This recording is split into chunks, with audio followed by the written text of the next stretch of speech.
Radium watches to wear or not to wear? Let's talk about it.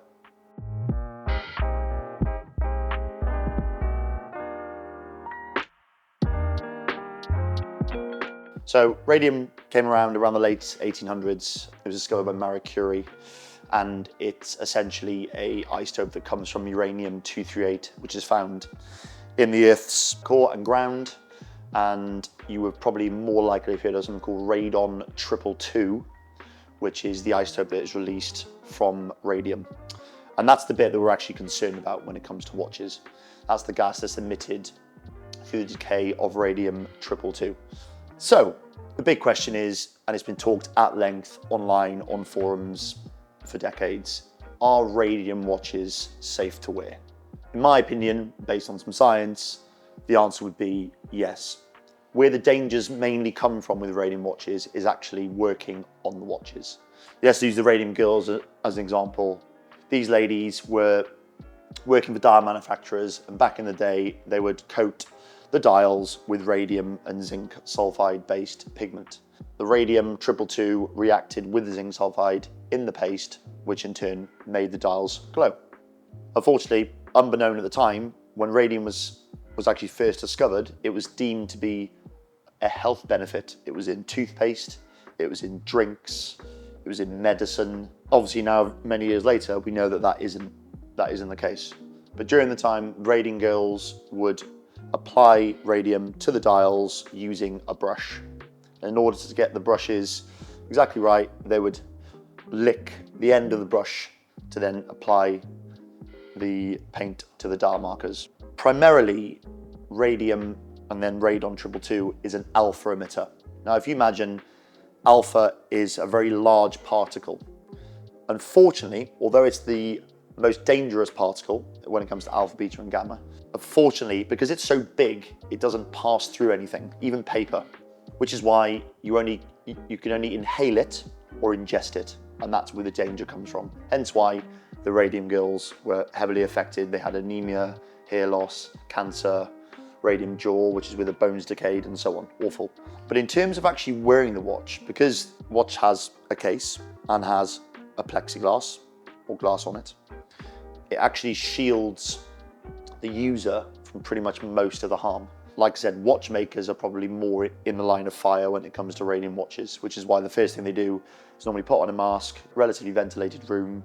They quickly take the dial and hands off, and they put them straight into a dial case with a top on it. The only problem with that is radon then builds up. Radon has a half-life of around 3.8 days, but primarily the main danger is in inhaling radon gas. Actually, unless you're inhaling it, breathing it in, or digesting it, radium on a dial isn't particularly harmful. What's it like living with a radium watch? Well, the one thing that I would consider when you're wearing a radium watch is actually where you store it. So ideally, you want to keep it in a ventilated room. If you're going to put a radium watch in a safe that's airtight, or certainly somewhere where there is poor ventilation, the radon will build up over time. So that is something to consider. So what I advise clients if they're buying a radium watch, if it's in a safe and you're opening the safe constantly day to day, no problem. If you're storing the watch in a ventilated room, absolutely no problem. Or a lead line pouch, absolutely no problem. It's more when radon builds up, there can be a bit more of an issue. But like I actually say to my clients, if you eat like shit, you drink a lot, and you don't exercise, you're actually probably doing more harm to your body than wearing a radium watch by a country mile. It's not worth stressing over. And there will be some people online that will say, no, radium watches aren't dangerous. There are risks. There are risks to everything in life. There are risks to walking out on the street. Wearing a radium watch that's going to give off negligible amounts of radon is something that isn't going to be on the top of the list. So how do we measure the amount of radium on a dial? So we use something called a Geiger counter. We use primarily the unit of microsieverts. The highest watch I've ever actually tested on a Geiger counter is a Mark 1 blank pond 50 fathoms. That was around 200 microsieverts. I know the early Panerais that were made by Rolex and Panerai are 800 to 900 microsieverts, like huge amounts of radioactive material. And then we get to things like this Submariner 65361, you're looking at around 40 microsieverts. And then by the time you get to the very early 60s, you're looking at less than 10 microsieverts. The amount of radiation on dials really titrates down quite significantly from the 30s all the way down to the very early 60s. A little fun observation as well that I've made over the course of time of handling so many Rolexes is I've never actually seen radium on a Rolex dial after the first quarter of 1960. I've only ever seen higher potency glowy tritium is what we call it. So that is something also to bear in mind. If you may think your watch is actually a radium watch because it's got a Swiss mark on the Rolex dial, but I guarantee you if you've actually Geiger counted it, it's going to be a very low reading. And most Rolexes I've Geigered after the first quarter of 1960 are between 2 microsieverts and 0.5, which definitely means it's 100% not radium. It's more likely strontium or a higher powered glowy tritium.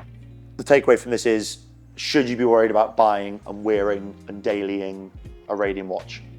My answer is no, you shouldn't be.